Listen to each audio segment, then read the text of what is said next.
Est-ce que vous m'entendez? Oui. Bon. Ben, on va démarrer en espérant que les places progressivement se remplissent. Ce qui nous a été dit, mais voilà. Bon. Bonjour à tous. On démarre donc une des premières tables rondes de cette journée Convergence qui a démarré il y a quelques minutes avec une introduction très riche. On avait des gens de la terre entière. C'était incitatif. Voilà, alors vous avez autour de moi les 4 participants de cette table ronde qui porte sur globalement la gouvernance des associations, la gouvernance de l'associatif versus le privé, la gouvernance de l'associatif versus le public. On a autour de ce micro 4 personnes qui, à un titre ou à un autre, ont une expérience, ont beaucoup d'expérience pour certains. Et donc on va d'abord partager cette expérience et ensuite évidemment on débattra. Moi je suis là pour poser des questions, mais bien entendu n'hésitez pas à poser toutes les questions que vous souhaitez. Voilà, alors vous avez les noms qui s'affichent sur les 2 diapos. On va laisser la parole en premier à Marie-Françoise Fuchs. Ensuite, je m'adresserai à Guillaume Benamou, qui est dans son fauteuil, non mobile, celui-là. Pas dans le tien, dans celui qu'on t'a prêté. Ensuite, Gérard Raymond et puis Mireille Faugère. Alors, ne vous étonnez pas, je tutoie 3 des participants, donc je ne vais pas m'efforcer de... Alors, peut-être que Marie-Françoise Fuchs, à la fin, je la tutoierai aussi, mais pour le moment, ce n'est pas encore le cas. Donc, je vais commencer par la vous voyez, et puis après, on verra comment ça va. Alors, Marie-Françoise Fuchs, c'est notre aînée ce soir, mais c'est pas ça, c'est une de ses qualités. Elle a fondé avec d'autres, elle va nous expliquer pourquoi et comment, l'association Hold Up.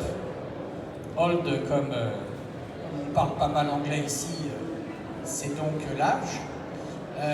Et elle a, encore une fois, elle va nous l'expliquer pourquoi elle a eu cette intuition avec d'autres, après une longue expérience à l'école des parents, comme aussi dans le métier que vous exerciez, c'est-à-dire d'écouter, comme psychologue, psychanalyste, pardon. Et donc on va... alors, je vais peut-être commencer par une petite question, non pas intempestif, mais quand même. Comment on dit aujourd'hui, on dit les vieux, on dit les personnes âgées, on dit les résidents d'EHPAD, on dit quoi?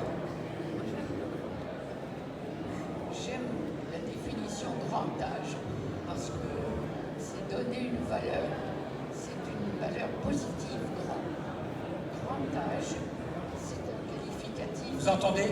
Oui. Il faut que ce soit plus fort. Allez-y, Marie-Françoise. Il marche. Oui. Ça marche. Vous voulez que je parle de Hold Up Voilà. tout de suite maintenant? Oui, enfin, comme vous voulez. Bonjour à tous et à toutes, bien sûr. Alors, je suis très heureuse d'être invitée aujourd'hui à parler de l'aventure de ce grand âge, parce que je pense nous l'avons créé collectivement. Nous étions une équipe à l'école des grands-parents européens et nous avions constaté, après une dizaine d'années, que nous avions un petit peu changé et que l'âge d'or de notre grand-parentalité, qui est un âge dans lequel il y a des événements extrêmement positifs et que beaucoup connaissent, qui est l'arrivée des premiers petits-enfants, quand on en a, mais c'est quand même la majorité d'entre nous qui ont cette opportunité et qui bien souvent vivent affectivement et occupationnellement centrés sur ce renouveau, cette naissance. C'est une relation à laquelle on ne se doute pas qu'on va accorder autant de cœur, autant d'attention et autant de bonheur. Alors, il y a un moment où on vieillit et les enfants ne sont plus petits, ce sont des grands. Et de ce fait, nous restons liés avec eux, mais ils s'éloignent, nous ne sommes plus leurs partenaires préférés et nous ne pouvons plus suivre leurs activités et être vraiment constamment avec eux. Enfin, constamment, ou en tout cas régulièrement. J'ai été deux fois. Nous avons fait un colloque à l'école des grands-parents européens qui s'appelait Vieillir et devenir. On l'a fait au ministère de la Santé pendant 2 jours et on avait fait des enquêtes, on a apporté beaucoup d'observations et on s'est aperçu qu'il y avait un âge dans lequel il fallait s'investir autrement et où on vivait autrement et avec de nouveaux projets, de nouvelles déceptions, de nouvelles séparations et toute une série de choses et que c'était très important de focaliser, d'essayer de trouver à la fois le sens et l'utilité et le bonheur de vivre très vieux. Puisque maintenant, on a tellement de chance, on a une longue promesse de vie à l'heure actuelle, nous sommes une cohorte énorme. Alors nous avons donc fondé ensemble, j'ai plusieurs, les 4 ou 5, et on a fondé Hold Up. Et on s'est aperçu très vite qu'on avait bien fait et qu'il y avait du boulot pour valoriser, pour sensibiliser aux potentialités face aux pertes. Parce que quand une porte se ferme, une autre s'ouvre pour nous. Et il faut être encouragé quelquefois ou un peu guidé vers les bonheurs d'une autre époque. Alors, Hold Up, principalement, pour essayer d'avancer dans ce projet, de trouver chacun en soi ce qui va valoriser ce temps de vie. Et on a créé des groupes de parole réguliers qui durent depuis le début, mais qui se sont enrichis de thèmes différents petit à petit. Et les gens sont, enfin nous formons une communauté, et pour une fois, on ne se dit pas, ah, je ne veux pas y aller parce qu'il y a que des vieux. C'est pas vrai. On y va avec grand plaisir. Les gens viennent et sont très fidèles dans les groupes à thème. Alors les groupes à thème, c'est très variable parce qu'il y a des thèmes très personnels où c'est vraiment notre parole qui compte, notre conviction, les anecdotes qui jalonnent ce temps de vie et où on partage. Et puis il y en a qui ont plutôt un centre d'intérêt qui nous est commun et où il ne s'agit plus d'investissement personnel, mais d'investissement dans un sujet. Je vais donner des exemples. On a eu des propositions en ce qui concerne bien sûr justement nos relations, les changements relationnels, les changements de place dans la société, dans la famille. Et puis, il y a des gens qui ont développé, par exemple, sur la lecture, sur l'international, sur les activités culturelles,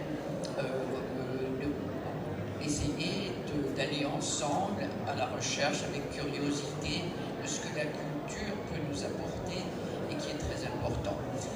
Donc on a fait ça, on a en plus essayé de transmettre ce que nous découvrions dans les groupes, qui était très important, et essayer donc de parler au nom des vieux que nous assumons être. Et une dame disait par exemple, quand je suis arrivée, je me cachais d'être vieille.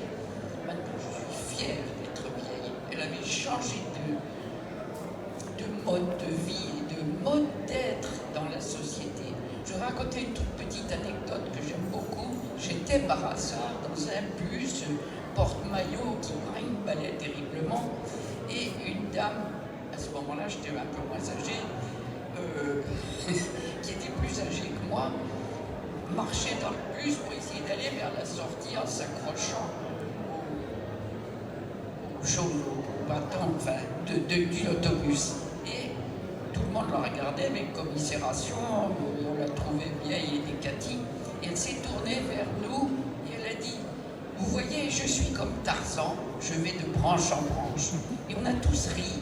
Et chaque fois que je suis maintenant dans l'autobus, quand je m'accroche au pilier, je ris. Et à ce moment-là, je communique quelque chose avec les autres et je n'ai pas honte d'être fragile. Au contraire, je pense à cette dame qui a eu cette merveilleuse idée de communication. Donc, si vous voulez, toutes nos expériences positives, il y en a beaucoup dans des situations, nous découvrons beaucoup de choses. Alors, je disais tout à l'heure à ma voisine mon attachement à un psychanalyste assez connu qui s'appelle Gérard Bonnet et qui a écrit un livre et un livret à propos du retour des idéaux fondamentaux. Et nous avons à gravir cette montagne, justement, au moment où nous devenons très vieux. Moi, je dis le grand âge, j'ai atteint le grand âge, j'ai passé 90, ça commence, je me suis cassé la figure une fois. Je suis sourde, j'ai ci, j'ai ça, bref, j'ai eu du mal à monter l'escalier, mais j'ai eu une main très agréable et tendre qui m'a été tendue, je suis montée facilement. La beauté. Alors, dans ces idéaux fondamentaux, inutile de vous dire qu'il y a la bonté, la tendresse, la justice, la beauté. Il y a toute une autre série. Nous découvrons, nous montons, nous sommes en train de grimper, de nous élever, de devenir plus tolérants, de devenir avec l'esprit plus ouvert, d'être dans l'univers. Et nous franchissons les frontières du temps et de l'espace d'une manière très simple et très présente. Beaucoup d'entre nous, nous avons pas mal de veufs et de veuves dans notre association, et ils parlent avec leur ancien conjoint. Nous parlons avec les vivants et avec les morts. Nous lisons des biographies qui nous paraissent proches, qui nous intéressent par le questionnement qu'ils nous posent. Nous sommes dans un espace plus large. Comme nous ne sommes plus focalisés dans la famille, nous avons la chance de pouvoir nous ouvrir et de découvrir des beautés, des détails, des choses que nous n'avions jamais perçues avant. Alors je plaide, nous avons fait des immersions en EHPAD et il est certain qu'il y aurait un besoin important de montrer l'enrichissement que nous possédons à l'intérieur de nous-mêmes, une humanité qui se développe, qui grimpe vers une élévation, un humanisme qui est plus important qu'avant et que les relations que nous avons avec les gens qui nous aident, dont nous avons vraiment besoin, peuvent être très riches plutôt que compassionnelles. Nous ne sommes pas dans le désir du compassionnel, nous sommes dans le désir du partage. Et je crois, nous avons fait des expériences avec des étudiants pour faire découvrir les possibilités des tablettes dans les EHPAD et dans les domiciles, qui ont été des étudiants, quand ils ont eu fini de faire cet exercice de pédagogie, ils étaient enchantés. Ils ont dit qu'on le ferait même volontiers sans être payés. Tellement nous nous sommes enrichis au contact de ces vieilles personnes. J'ai fini. Marie-Françoise, merci beaucoup. Ce qui est est extraordinaire, c'est qu'on a quand même préparé aussi votre intervention en se projetant vers c'est quoi la gouvernance qui permet justement à Hold Up d'exister. Et j'entends que le mot association, vous l'avez prononcé une seule fois pendant votre exposé, et tout à la fin, après avoir d'abord énuméré les biens fondamentaux et les valeurs fondamentales. Donc, visiblement, la manière dont vous avez conçu cette gouvernance pour Hold Up, pour sa présence, enfin d'abord pour vous réunir entre vous, vous avez, évidemment c'est une association, mais pour vous faire connaître et exister. Alors je voudrais vous poser deux questions avant de passer la parole à un autre. C'est, est-ce que quand même dans Hold Up, il n'y a pas cette idée justement de prendre la place de quelqu'un et la place des personnes du grand âge, est-ce qu'aujourd'hui elle existe et elle est prise par d'autres, enfin, vous avez le sentiment de prendre la place de quelqu'un ou au contraire d'être parfaitement à votre place? Moi, je pense que nous pouvons être parfaitement à notre place et que c'est très triste de penser qu'on nous regarde comme, si j'exagère un peu, des déchets, parce que les déchets d'abord peuvent être utiles. On sait que même dans l'agriculture, on utilisait le purin autrefois ou toutes sortes de choses pour faire pousser les jeunes pousses. Et de toute façon, je pense que c'est notre relation. Mais nous avons à travailler avec ça. Nous avons à cesser de nous plaindre de ce qui nous arrive. C'est quand même très très intéressant que nous ayons l'œil ouvert, que nous découvrions, que nous ayons la curiosité ouverte. Nous avons le temps, nous n'avons plus trop de responsabilités, nous avons une liberté qui nous vient, une nouvelle liberté, une nouvelle découverte de la beauté dans ses détails, dans le visage de l'autre. Je crois qu'il est nécessaire que nous bougions, nous, mais que c'est vrai que si c'est possible, il faudrait que ceux qui s'adressent autour de nous s'adressent à nous et pas à notre accompagnateur. On voit souvent des personnes qui sont, par exemple, dans une chaise roulante, quelqu'un les pousse et on demande « il va bien, lui, celui qui est assis ?» On ne lui demande pas à lui, alors qu'il peut encore parler. J'ai découvert récemment aussi des choses tout à fait merveilleuses dans la communication non verbale avec art-thérapie. Je ne sais pas si vous connaissez cette méthode qui précisément facilite pour ceux qui ont perdu les mots, parce que nous ne sommes pas tous dans le même état. C'est ce qu'Hold Up découvre très fortement à l'heure actuelle, c'est la différence entre 75 et 95 ans. Il n'y a pas de doute qu'on n'est plus dans la même dynamique. Alors donc c'est très important qu'on s'occupe aussi des plus de 90 et du sens que ça peut avoir, et que c'est directement en entrant en communication avec eux qu'on va s'enrichir de ce rapport. Merci Marie-Françoise.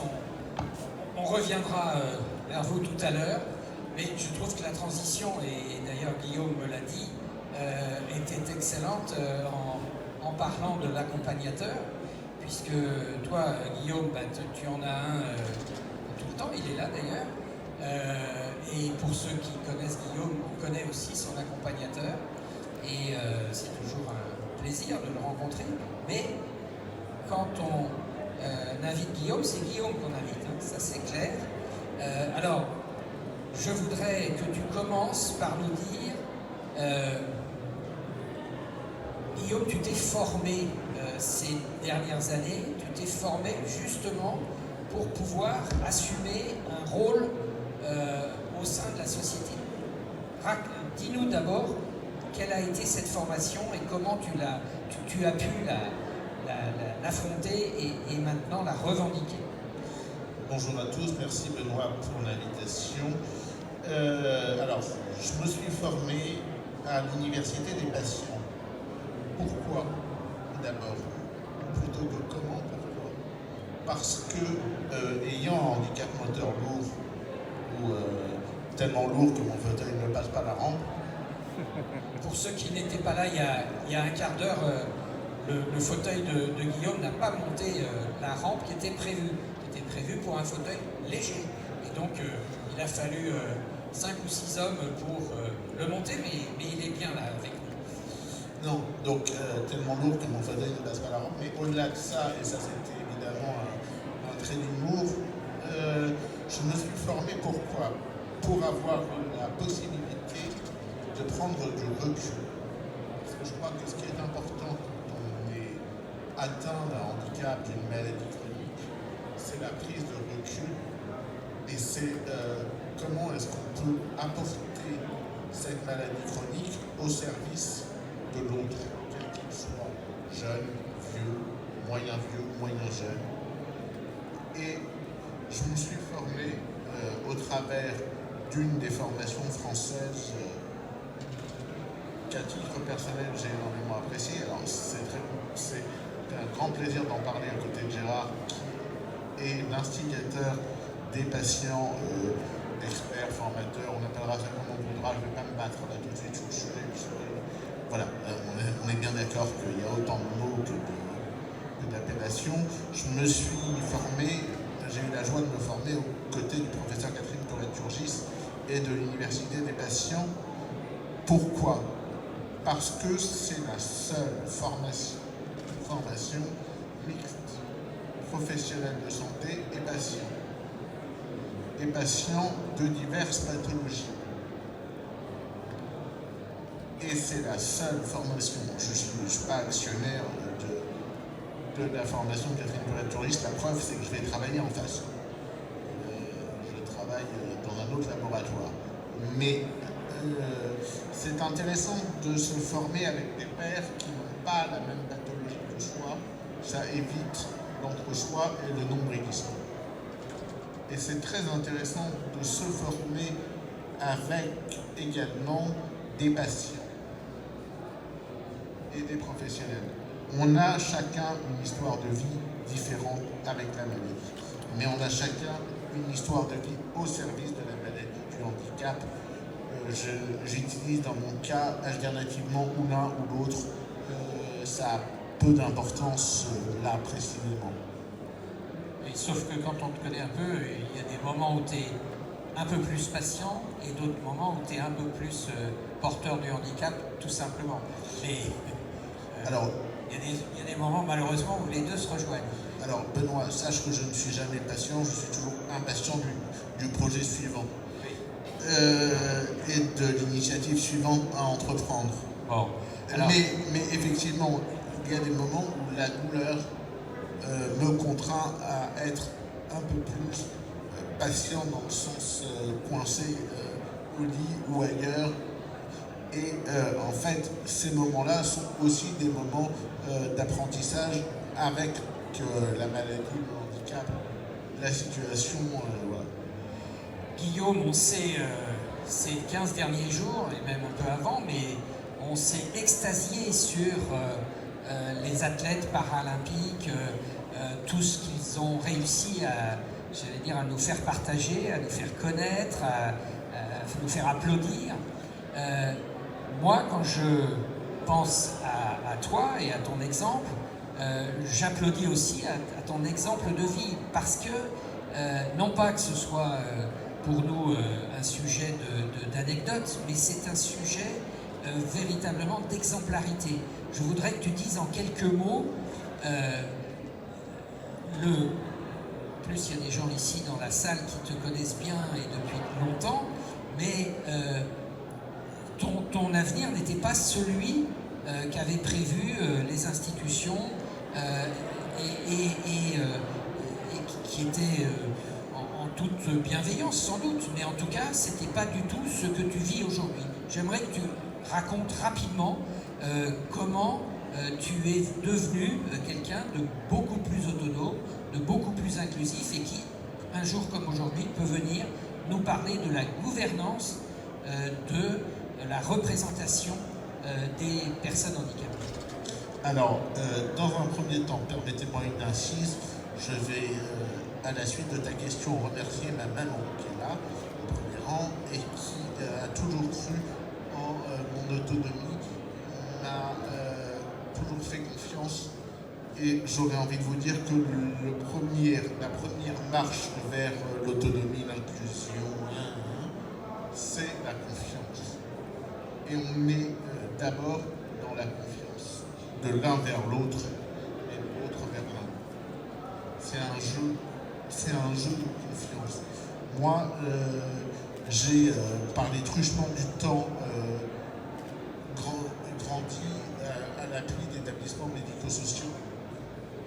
D'abord dans les années 90, puis de nouveau un passage dans les années 2010-2015 dans deux types d'établissements. D'abord, je ne donnerai pas de nom parce que je tiens à garder une neutralité, lui. Mais enfin bon, des gens qui me connaissent et des gens qui cherchent sur Internet trouveront les noms sans aucune difficulté. Aujourd'hui, on est, grâce à la loi Patients, Santé, Territoire et grâce à la loi de 2005 en réalité, parce que c'est un croisement des deux, vers une vers une volonté, on va remettre les choses dans le contexte, vers une volonté d'une réelle détermination de l'action patient ou de l'action usagée. J'aime pas le mot usager. Je préfère à la limite le mot habitant au mot usager. Parce que les gens qui vivent en structure sont. Alors, bien souvent, et c'est pas souvent vous tous là à la table qui allez me contredire, ils ne sont pas souvent usagers. On peut s'en resservir pour faire autre chose. Le terme usager a un double sens qui ne me plaît pas. Tu as toujours un souci de la sémantique très précise, mais c'est bien.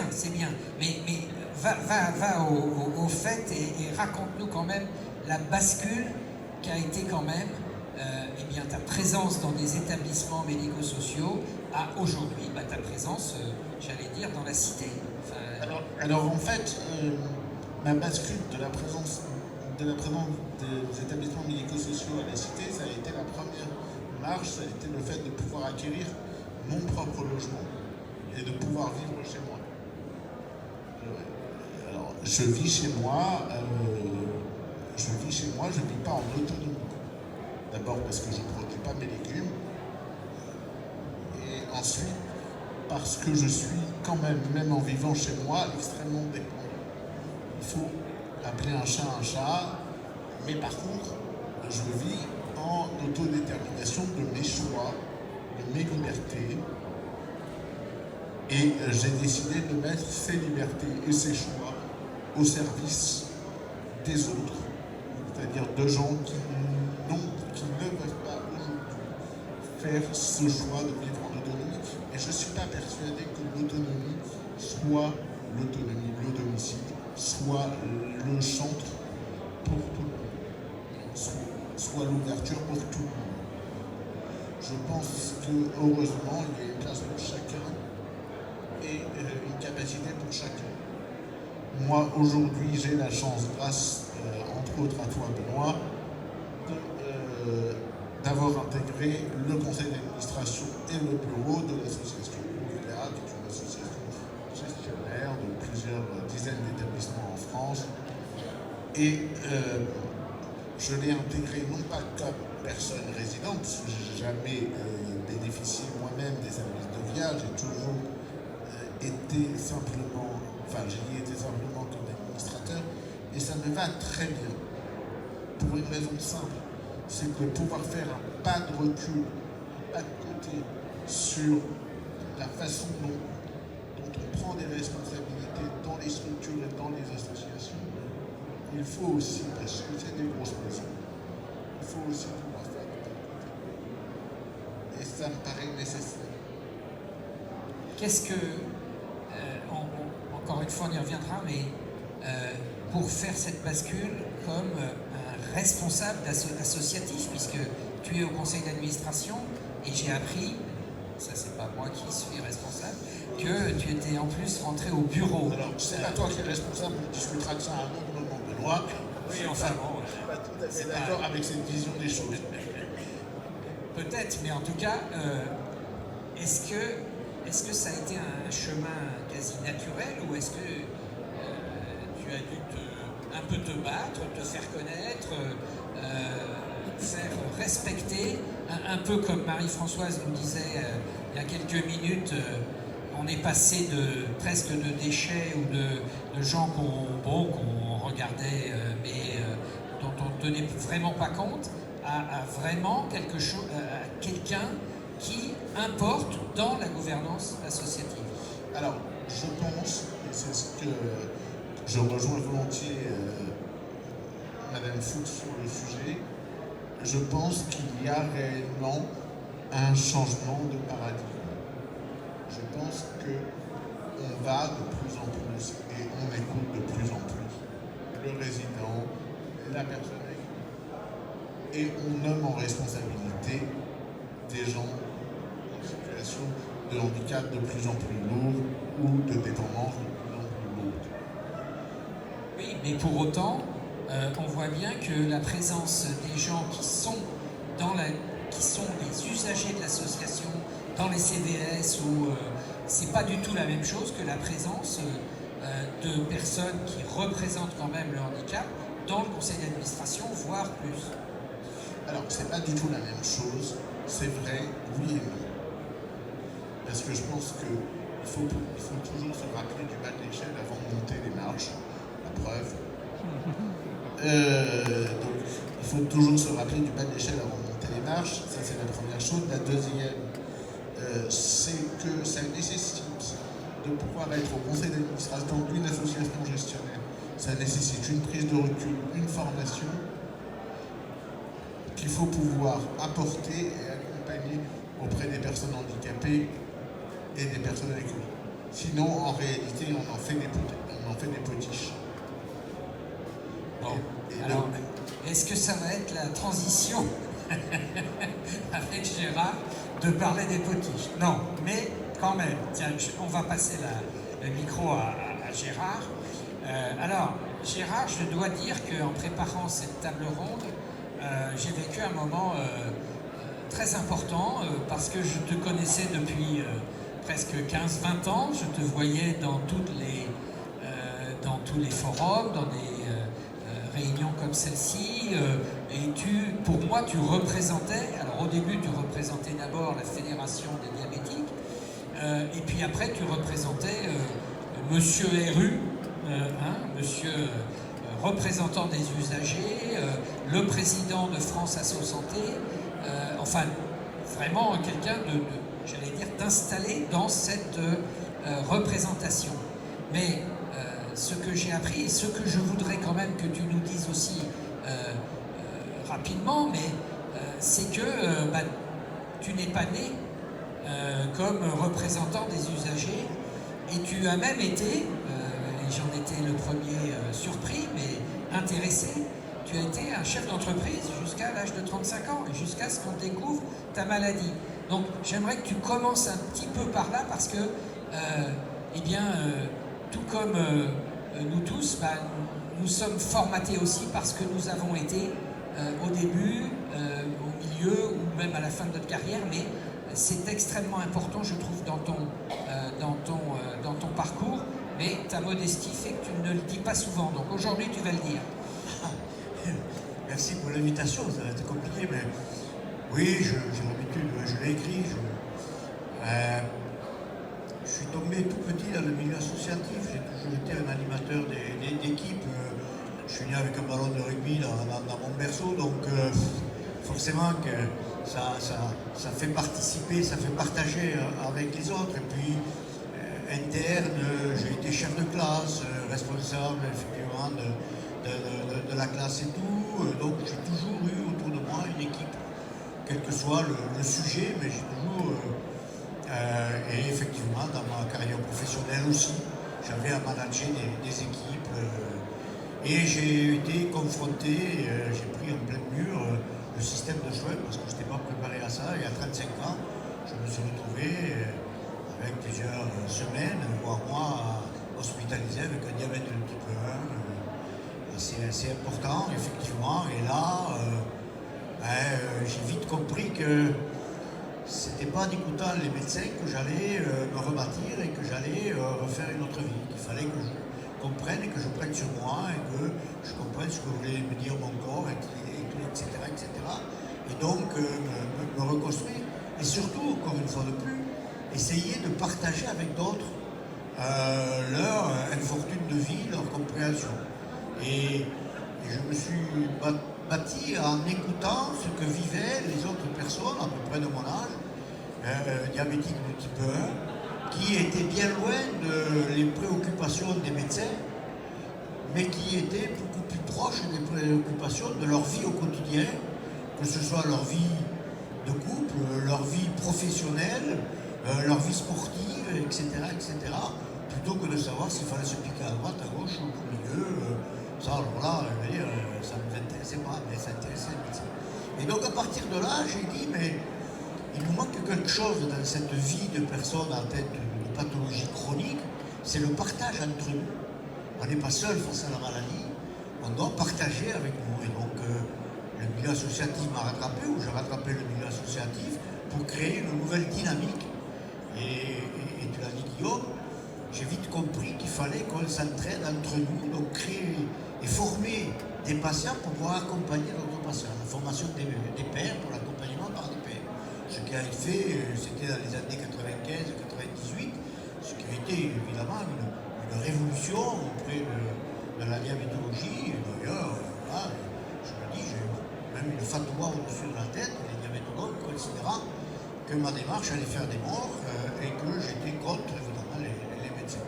Je ne comprends pas. La preuve aujourd'hui, c'est qu'effectivement, on fait avec les patients, enseignants, partenaires et autres, on construit des programmes d'éducation thérapeutique de l'accompagnement avec eux. Donc, j'ai eu toujours cette volonté, effectivement, de créer une dynamique de partage avec des gens ayant le même objectif ou la même fortune de vie, et d'avancer effectivement par le dialogue et par la co-construction, par l'intelligence collective. C'est quelque chose qui m'a toujours apparu extrêmement important. J'ai pris beaucoup de responsabilités au sein de l'association française diabétique, que j'ai globalement transformé pour en faire une association assez moderne. Justement, là, ça c'est important. On viendra après au rôle de la loi et tout, mais sur l'association française des diabétiques, moi d'ailleurs je t'ai connu un peu à cette époque-là, où tu as été secrétaire général et président, etc. Mais surtout, tu as fait venir des méthodes nouvelles pour que ce ne soit pas simplement une représentation, je dirais, un peu factice, voilà, qu'on retrouve quand même aujourd'hui assez souvent, malheureusement, dans certaines représentations des malades. On ne fait pas seul, évidemment, on ne fait jamais rien seul. Mais on a beaucoup réfléchi effectivement à la gouvernance et à comment faire participer, que ce soit les élus dans un conseil d'administration et l'équipe de salariés, puisque quand même cette association a à peu près 25 salariés. Et donc comment on peut travailler d'une façon conjointe en additionnant les expertises pour en faire le meilleur et pas le pire. Donc globalement, la gouvernance associative est un vrai schéma vertical. On a le président parfois qui a même double voix. J'avais compris pourquoi le président avait double voix. Enfin, bon, c'est pas toujours pareil, on verra, mais c'est comme ça.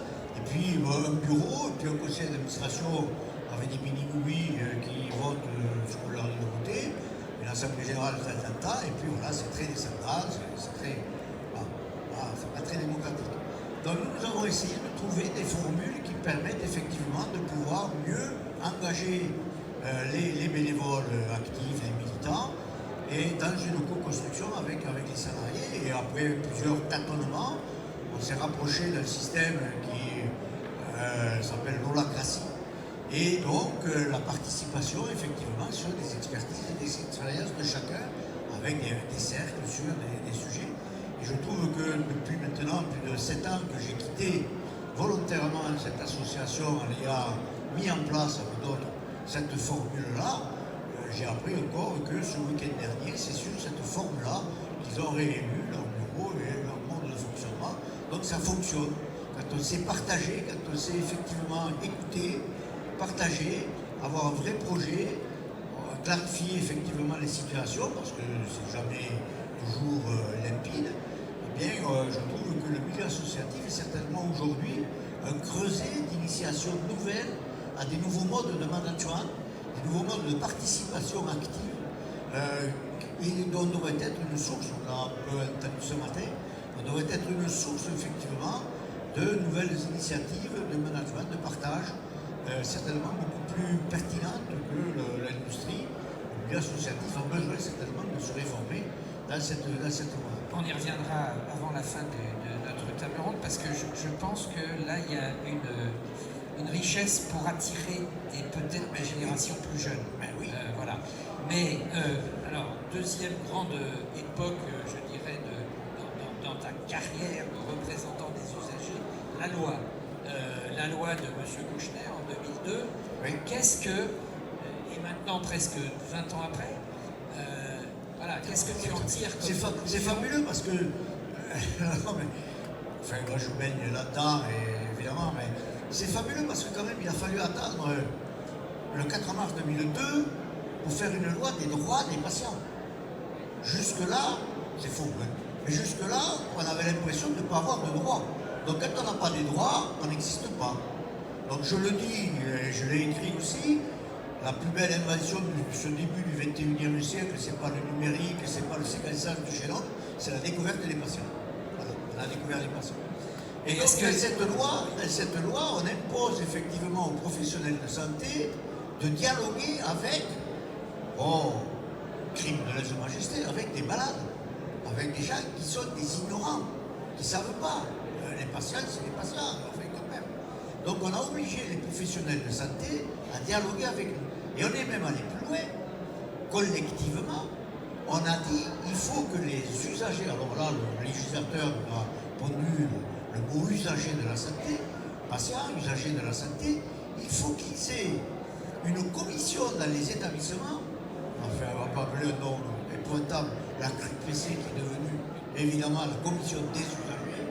Donc il y a des commissions des usagers qui sont dans chaque établissement, qui sont là évidemment pour pouvoir analyser le fonctionnement, le bien-être, la qualité des soins, etc., et qui doivent être en relation avec la direction et aussi avec les services.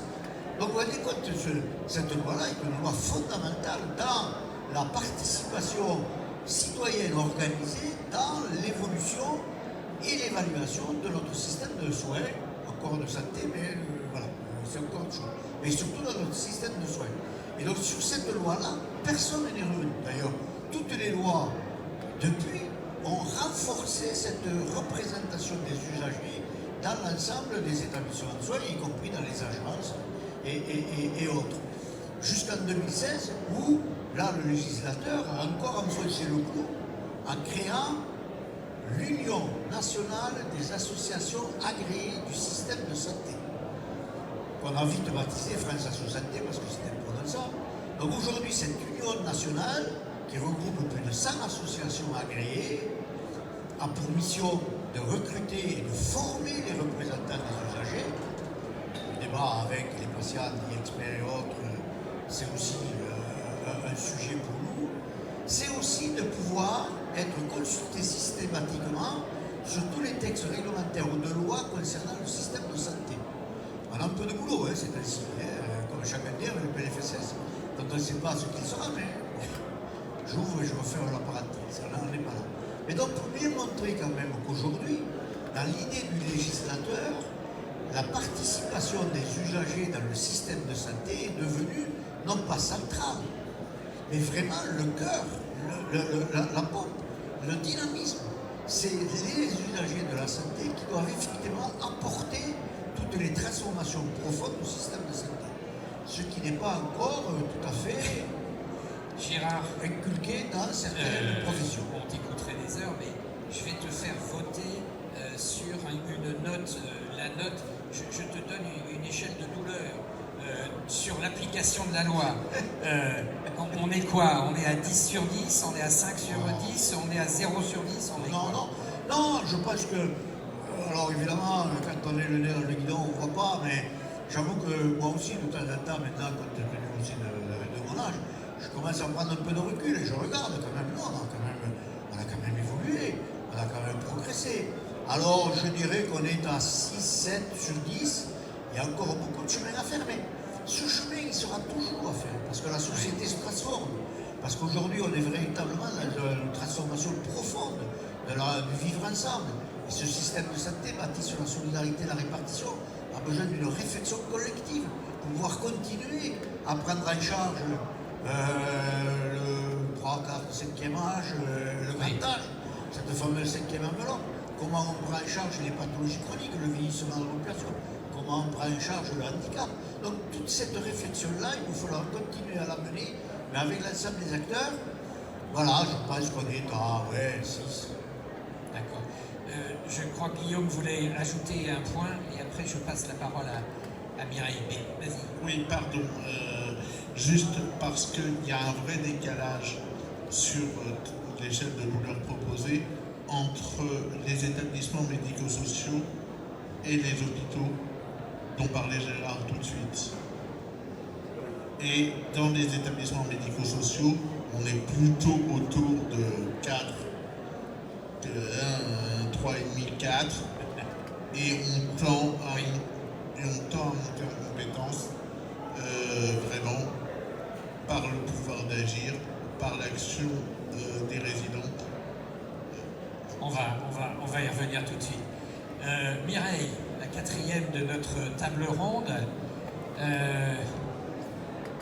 Alors, j'ai préféré te garder pour la fin parce que c'est vrai que ton expérience professionnelle, j'allais dire, cumule un peu, je ne vais pas dire que tu es une cumularde, hein, c'est pas ce que je veux dire, mais alors, moi quand je vois ta vie, et pour t'avoir connu à plusieurs moments, il y a évidemment la vie du rail, quand tu as passé pas loin de 30 ans à la SNCF, je crois, pas loin, et puis d'un coup tu bascules sur un champ tout nouveau qui était évidemment celui de directrice générale de la PHP pendant un peu plus de 3 ans. Et puis depuis, j'allais dire que tu as pris le virus, si j'ose dire, non pas le virus de la maladie, mais le virus du système de santé en général. Et si vraiment, j'attends beaucoup de ce que tu vas nous dire pour au moins 3 expériences que tu cumules. La première, c'est peut-être la moins connue, c'est que tu es administratrice d'une association internationale africaine dont tu vas nous dire quand même comment elle marche.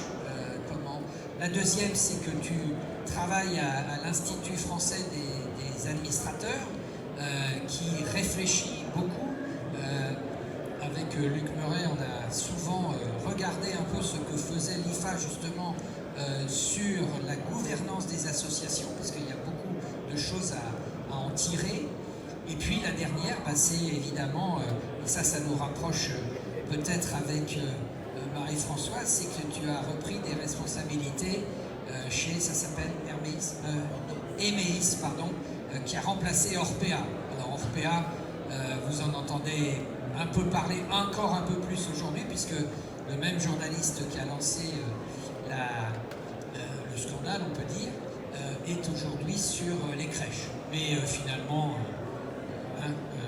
il y a peut-être des choses qui se ressemblent. Alors peut-être tu commences sur l'association africaine, parce que je pense que la gouvernance là est aussi très importante.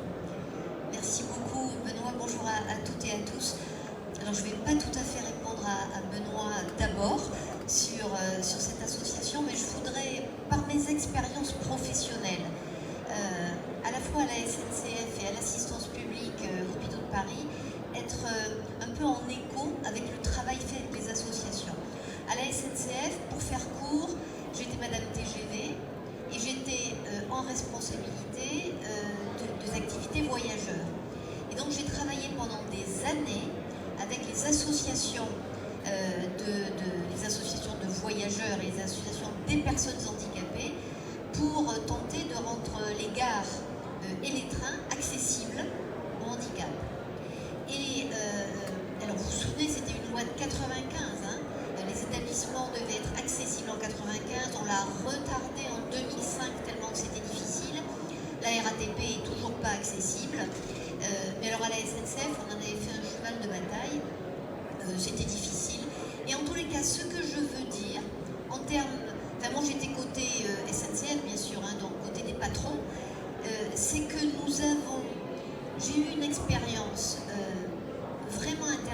parce que j'ai découvert la pluralité du handicap et la difficulté des associations elles-mêmes à se mettre d'accord sur un cahier des charges d'accessibilité.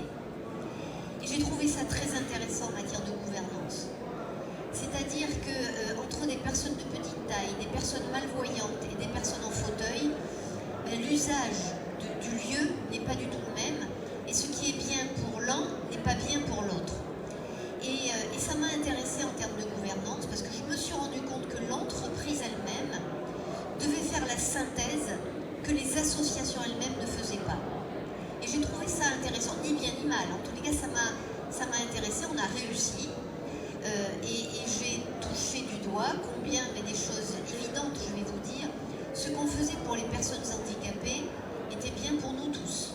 Des lettres un peu plus grosses, des lieux accessibles qui étaient aussi bien quand on était parents avec des poussettes que quand on avait un handicap physique ou quand on s'était cassé le bras.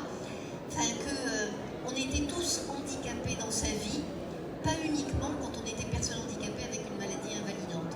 Donc ça m'a beaucoup éclairé sur ce qu'on entendait quand on dit mettre le client au centre, mettre l'usager au centre, comment on le fait pour de vrai, quoi. C'est quand même toujours des formules qui sont quand même des formules un peu rapides et qui sont rarement complètement sincères. Alors ensuite, à l'assistance publique au Hôpitaux de Paris, j'ai eu une autre expérience. Alors comme vous disiez tout à l'heure, moi je gérais des médecins et des personnels soignants. Et j'ai vécu des moments, j'avoue des moments que j'ai trouvés très forts. J'avais organisé un dîner entre le président de la commission médicale, qui était un médecin de médecine interne, qui était un homme tout à fait compétent, et les représentants des usagers du conseil de surveillance de l'assistance publique. Et j'ai vécu un moment d'intensité émotionnelle, c'est-à-dire que ça a été un moment de violence, mais de violence à laquelle je ne m'attendais pas. C'est-à-dire que la personne qui représentait les personnes malades a dit, parce qu'il avait un handicap depuis qu'il était tout petit, il a eu cette formule, moi je pratique les hôpitaux depuis 25 ans, et se tournant vers le président de la commission médicale, il dit, je connais donc l'hôpital aussi bien que vous. Et là, il y a eu un conflit de légitimité. Le médecin n'a absolument pas supporté ce raccourci. Évidemment qu'il ne le connaissait pas du même endroit, mais il le connaissait tout autant. Et j'ai vraiment là vécu combien, c'est certainement de moins en moins vrai, mais les médecins s'intéressaient à la maladie plus qu'aux malades, et qu'il y avait vraiment besoin d'avoir des représentants de l'usage et de la pratique de la maladie. Enfin, des choses que vous savez, mais combien dans ces organisations, dans cette gouvernance, on doit le porter. Et d'ailleurs, à l'assistance publique, j'ai créé une direction qui était la direction du service aux patients.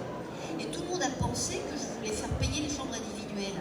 Ah non, pas du tout. Hein. Mon sujet, c'était comment le patient, pour de vrai, allait rentrer. Et on a travaillé pour la première fois sur des enquêtes faites auprès des malades et de leurs familles sur les moments de vérité qui étaient les moments difficiles pour eux. Prendre un rendez-vous, sortir de l'hôpital, avoir un changement d'équipe médicale à l'intérieur des services. Bon voilà, j'ai 1000 choses à raconter là-dessus et j'ai vécu ces années de directrice générale comme étant absolument passionnantes. À un moment, c'était il y a plus de 10 ans, où il n'y avait pas encore dans les formations médicales des formations des patients. Donc on a fait des progrès, hein, comme vous le dites, en 15 ans on a fait des progrès, mais je considère qu'on n'y est pas du tout encore, hein, qu'on n'y est pas du tout. Sur l'échelle de notation, alors sur l'échelle de notation, alors moi j'ai une expérience du monde de l'hôpital et du monde du médico-social un peu différente. Oui. Dans le monde de l'hôpital, qui est quand même un monde d'une gouvernance assez organisée, je dirais qu'on est à 6. Et je dirais qu'il y a des pièges dans l'économie sociale et solidaire ou dans le médico-social. Et les pièges sont les suivants. On pense que parce qu'on a un objet social qui est nativement un objet de l'attention portée aux patients, le job est fait. Mais ce n'est pas vrai du tout.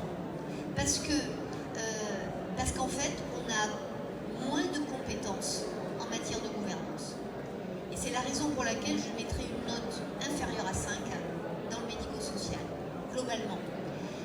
Parce que dans des gouvernances organisées, là je voudrais dire un mot sur ce qu'on fait à l'Institut français des administrateurs, dans les gouvernances organisées, il y a des rapports de force organisés. Et des rapports de force très créateurs de valeur, hein, dans lesquels il y a des lieux pour parler, il y a des lieux pour organiser le débat, il y a des lieux pour trancher. Et quand on est dans des organisations plus floues, et encore pire, quand on est dans le monde associatif, j'allais dire c'est plus l'endroit du cœur, et on pense que parce que c'est l'endroit du cœur, ben, ça va bien se passer. En fait, pas du tout. Dans le monde associatif, je voudrais donner quelques chiffres. Il est très foisonnant, il pèse très lourd dans le produit intérieur d'un pays. En France, c'est plus de 3% de la valeur du PIB qui est portée par ce que créent comme valeur les associations. Il y en a plus de 1500. Il y en a beaucoup qui ont très peu de salariés et il y a 22 millions de bénévoles. Et donc il y a une tension dans la gouvernance, dans les associations, entre les bénévoles et les salariés. Et j'ai remarqué que, parce que alors, moi je suis dans des associations, je suis présidente d'associations, comme Benoît le faisait remarquer, et je suis aussi maintenant dans le monde du privé, dans un conseil d'administration. Eh bien, j'ai remarqué que, parce qu'on y était avec le cœur, ben, on avait dans les associations, quelquefois, dans des associations de renom, des grands patrons d'entreprise qui faisaient très bien tourner leur entreprise et qui perdaient complètement leurs réflexes quand ils arrivaient dans le domaine de l'association où c'était juste n'importe quoi. On était entre amis, on faisait venir les amis, on n'était pas, il n'y avait pas de statut qui avait été revu, il n'y avait pas de règlement intérieur, on n'avait pas de projet associatif qui se tenait, on n'avait pas réfléchi vraiment aux relations entre le conseil d'administration et les opérationnels des associations. On n'avait pas du tout réfléchi à la succession d'un président fondateur. Voilà, toutes sortes de choses dans lesquelles, dans les entreprises maintenant, on s'est quand même un peu gréé pour le faire mieux. Mais alors dans les associations, là, je dirais, on est à 2,5 de note de maturité. Et c'est la raison pour laquelle on s'en est emparé dans l'Institut français des administrateurs et on a fait un petit guide des recommandations pratiques pour la bonne gouvernance des associations et des fondations, pour juste aider sur des bons réflexes et des fiches réflexes. Et donc moi je suis un peu à la fois une praticienne des associations parce que j'en préside quelques-unes. Je suis une praticienne aussi parce que je suis rentrée depuis 2 ans au conseil d'administration d'Orpea qui est devenu EMEIS. Je suis rentrée après la crise et j'y suis rentrée en tant que personnalité indépendante et ça veut vraiment dire quelque chose. Et j'ai souhaité être présidente du comité du conseil, qui est celui qui s'occupe d'éthique, de qualité et de RSE, parce que la RSE maintenant, si là aussi on le fait pour de vrai, peut vraiment changer des choses dans la gouvernance des entreprises, même des entreprises. Mireille, quand on a commencé à discuter de cette table ronde, tu m'as dit sur Orpea, maintenant je dis les choses telles qu'elles sont et je dis si on est venu là et si on a pris, c'est parce que il y avait eu, tu m'as dit, je crois, tu m'as pas dit des truands, mais tu m'as dit vraiment des ripoux. Des ripoux. Est-ce que, alors, on est tous d'accord pour dire que dans les associations, moi aussi je connais un certain nombre, il y a beaucoup de bonne volonté, il y a beaucoup, mais alors d'abord, est-ce qu'on trouve des ripoux ou est-ce qu'on trouve des gens qui sont pas très efficaces parce que justement ils oublient un peu tous leurs réflexes autres que celui du cœur?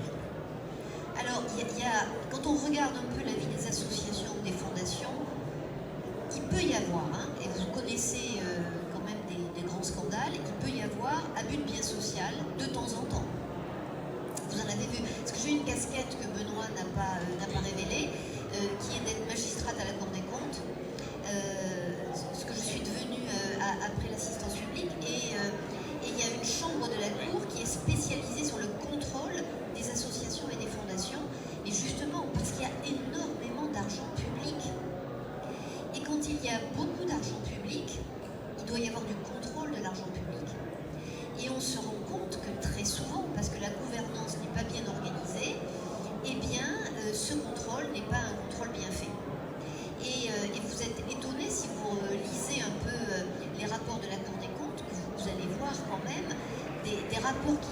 mettent le doigt sur du grand n'importe quoi, de grandes associations très connues, mais qui avaient justement pas été, je ne vais pas dire, pas volontairement piquées dans la caisse, mais en tous les cas qui n'avaient pas utilisé avec attention l'argent public. Et ça, c'est une faute. Parce que nos associations, elles vivent très largement des subventions publiques, comme elles vivent des dons des entreprises privées, ou des dons de nous tous, hein, des dons des personnes comme vous et moi, et donc on rend des comptes là-dessus. Ça nous oblige d'avoir des financements de cette nature, j'allais dire presque encore plus que des financements des actionnaires dans des entreprises privées, parce que les actionnaires, ils se font entendre. En revanche, les dons individuels, eh bien quelquefois c'est des dons multiples et ils doivent être vraiment contrôlés pour voir que les flux et l'usage est un bon usage. Et ça, c'est une attention qu'on doit porter. Donc la loi, hein, maintenant, il y a des règles comptables, on doit rendre compte là-dessus, mais c'est complètement nécessaire. Parce que si on ne rassure pas sur la bonne utilisation de l'argent public, de l'argent des donateurs individuels et de l'argent des fondations des entreprises privées, c'est la fin des associations. On a besoin d'argent, il faut le dire, on a besoin de projets emblématiques, on a besoin des bénévoles qui donnent leur temps, mais on a besoin d'avoir de l'argent sonnant et trébuchant pour faire vivre les associations, qui sont très souvent d'ailleurs des associations opératrices de services. Et là, il faut se muscler en gouvernance. Alors, il nous reste combien? Il nous reste un quart d'heure. Ah, ils ne m'écoutent plus. Il reste 15 minutes. C'est ça? Bon, merci. Alors, je vais vous poser des questions et vous y répondez si vous pouvez en fonction de ce que vous avez vécu. Et moi, et je vais commencer par Marie-Françoise, ce plaidoyer extraordinaire pour le grand âge et tout ça. Comment on attire des jeunes dans les associations? Comment on attire des jeunes dans les associations? Des jeunes, c'est-à-dire que nous couvrons une plage assez large. Nous considérons comme jeunes les jeunes retraités qui rentrent dans l'association et qui ont entre 60 et 75 ans. Mais ce n'est pas des vrais jeunes. Voilà, c'est nous quatre là. Mais c'est très intéressant parce que je dirais qu'au départ, quand on a créé il y a une quinzaine d'années au moteur, l'âge moyen général était plutôt entre 75 et 85. Et puis, on s'est progressivement énormément développé avec plus jeunes et plus vieux. Et comme il y a 15 ans qu'on a fondé l'association, évidemment, on a toute une série de très vieux, comme moi.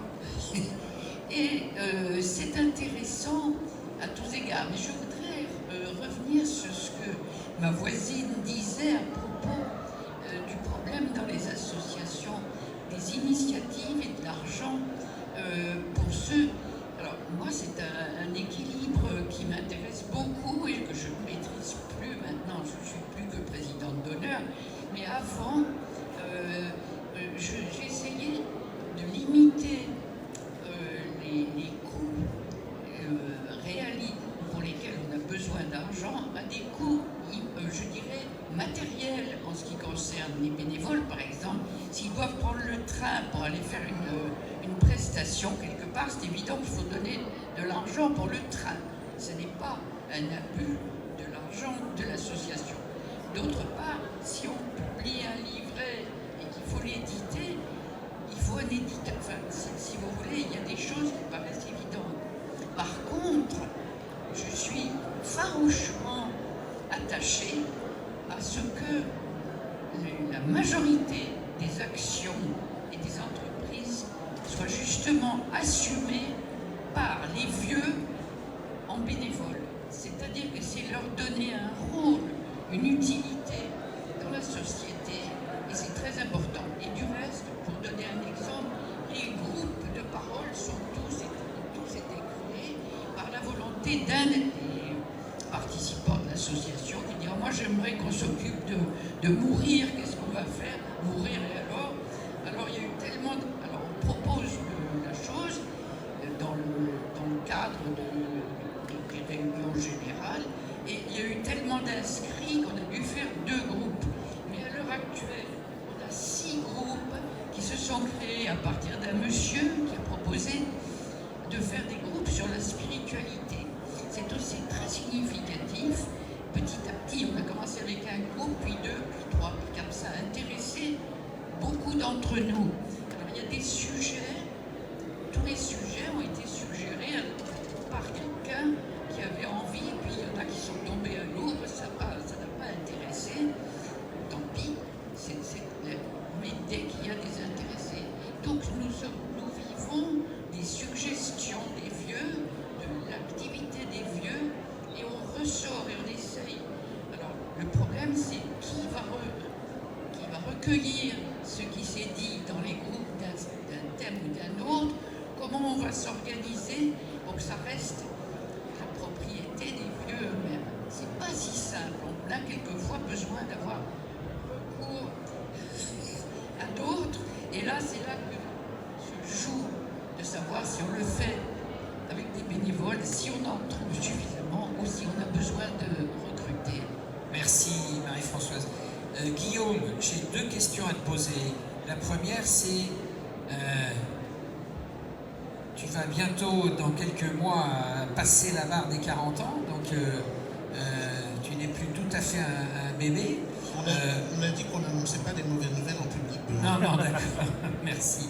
Mais au sein du conseil d'Ovia, tu es le plus jeune. Bon. Comment on fait pour attirer plus de jeunes? Moi, j'ai cette obsession.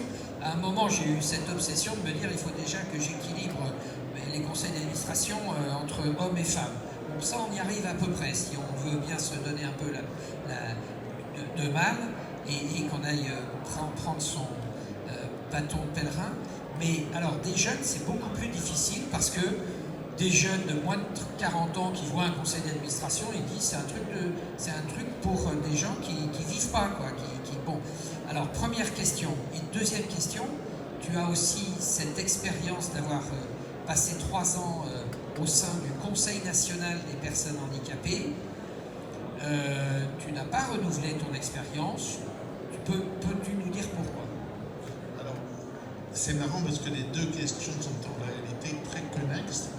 Alors, d'abord, comment est-ce qu'on fait venir des jeunes dans les CA des associations et dans le bureau des associations?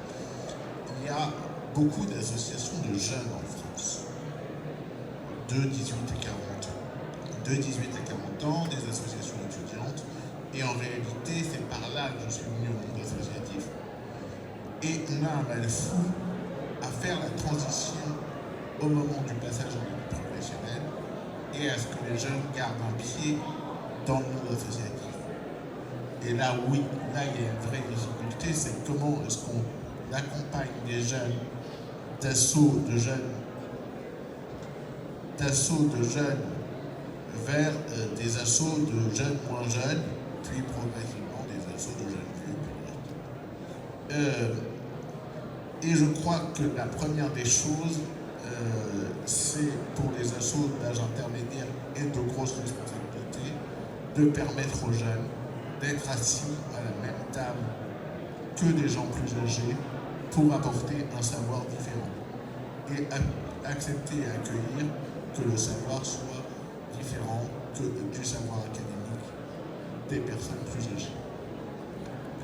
Et ça, quel que soit le domaine. On va essayer de rentrer ça dans nos recommandations. Et sur le CNCH, c'est quand même un endroit qui, normalement, est porteur véritablement de la voix des personnes handicapées, enfin, de la voix et de la parole des personnes handicapées. Et bon, tu y as passé 3 ans. J'y ai passé un premier mandat de 3 ans, puis un début de mandat. Donc en fait, j'y ai passé un peu plus de temps que ça. Le CNCPH, c'est une belle maison. On va commencer par là. C'est une maison qui a son intérêt. mais c'est une maison qui est une maison très politique, éminemment construite politiquement, et c'est une maison qui, pour moi, a raté. Alors, je parle en mon nom propre, n'ayant plus de mandat aujourd'hui, je récupère ma liberté de parole, c'est la première fois sur le sujet.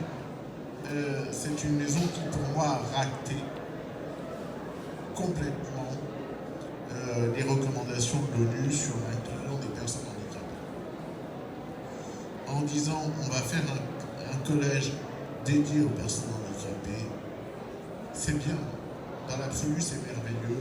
On fait un collège dédié aux personnes handicapées, mais c'est ce que vous disiez, mesdames.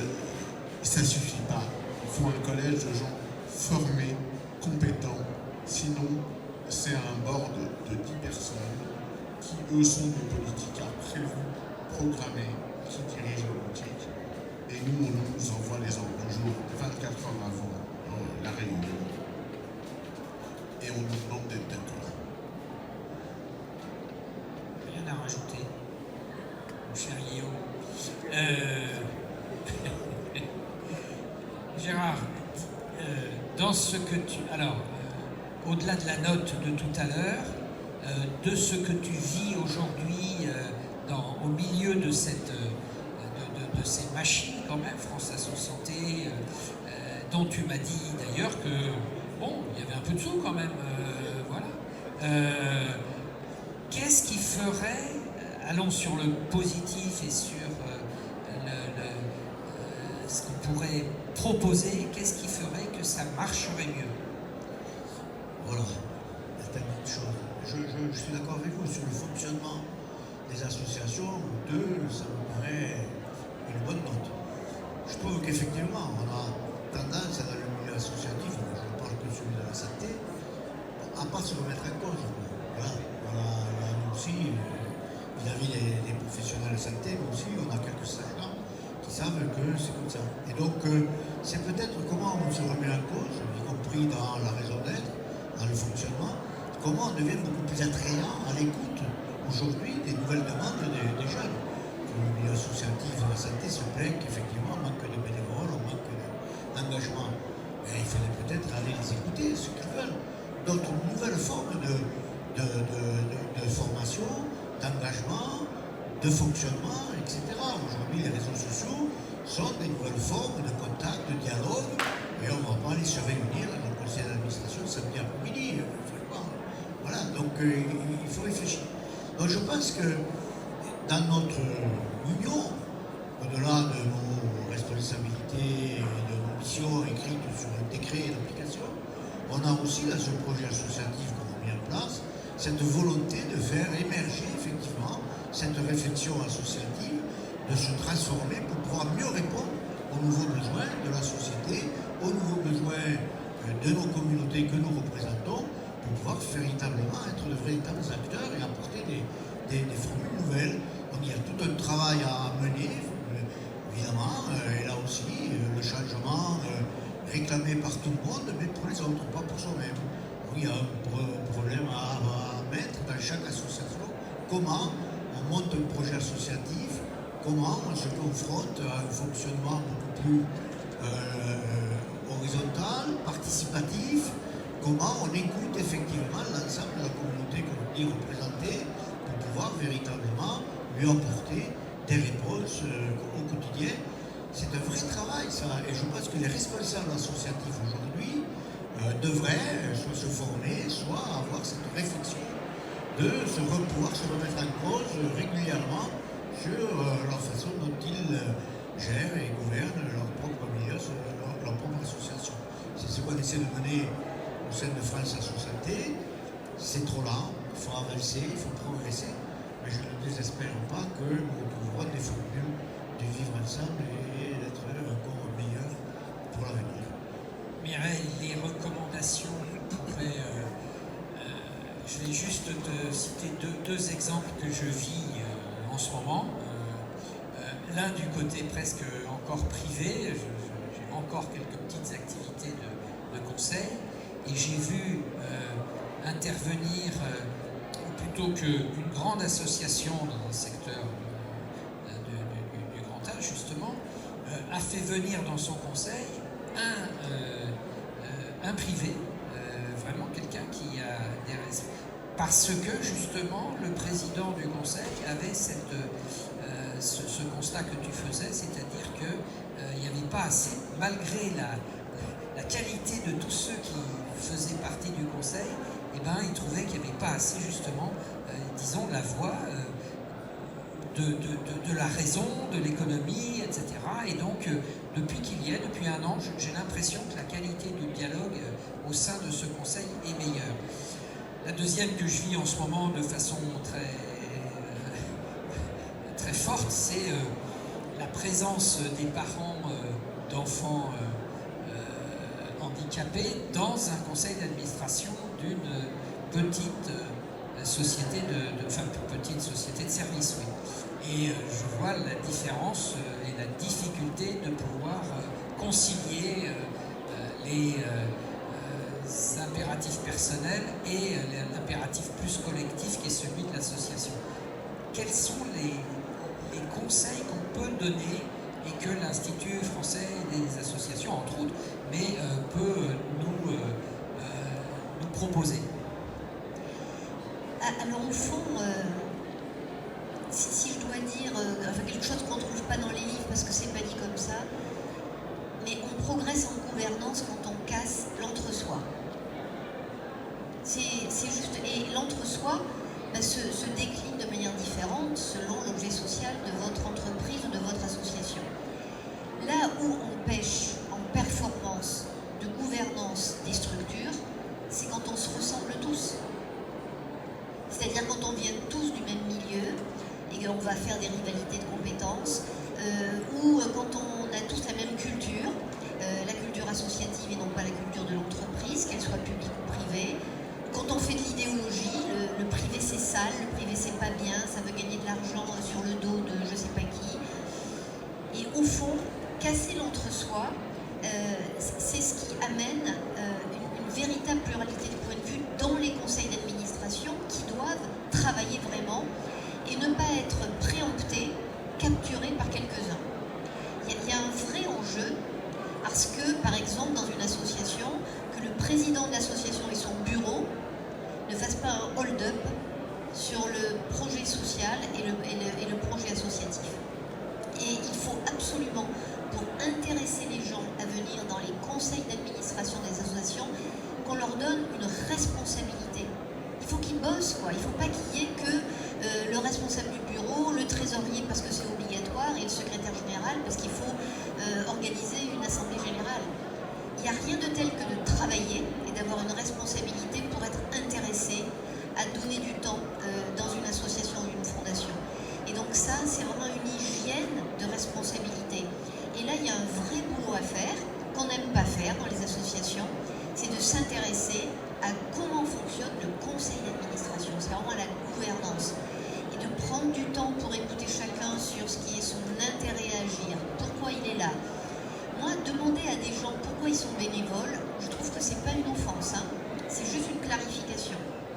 Moi, j'ai vu dans mon expérience des gens qui avaient fait de leur bénévolat associatif une revanche de leurs échecs professionnels. Et c'était horrible. C'était horrible, parce qu'il n'y avait que du pouvoir. Et donc ça, il faut absolument s'obliger dans les statuts à avoir des mandats courts, avec des renouvellements décidés, pas du tout renouvelés automatiquement. Ce qui est bien, c'est de discuter. C'est pas le résultat qui compte, c'est la discussion. C'est comme en éthique. Il n'y a pas de choses honteuses. Raconter ensemble les difficultés qu'on a à traiter un sujet difficile, c'est déjà faire complètement tomber les difficultés. Et donc s'intéresser à la gouvernance du conseil d'administration, comment on travaille avec les bénévoles, comment on travaille avec les responsables opérationnels, c'est du temps précieux et c'est pas du temps perdu. Merci beaucoup Mireille, on conclut là-dessus. Je vous remercie tous les quatre. C'est presque dommage qu'il n'y ait pas eu plus de... mais ça fait rien, on fera passer la bonne parole. Merci vraiment beaucoup tous les quatre et merci à tous ceux qui ont participé aussi à cet entretien. et bonne journée à Convergence.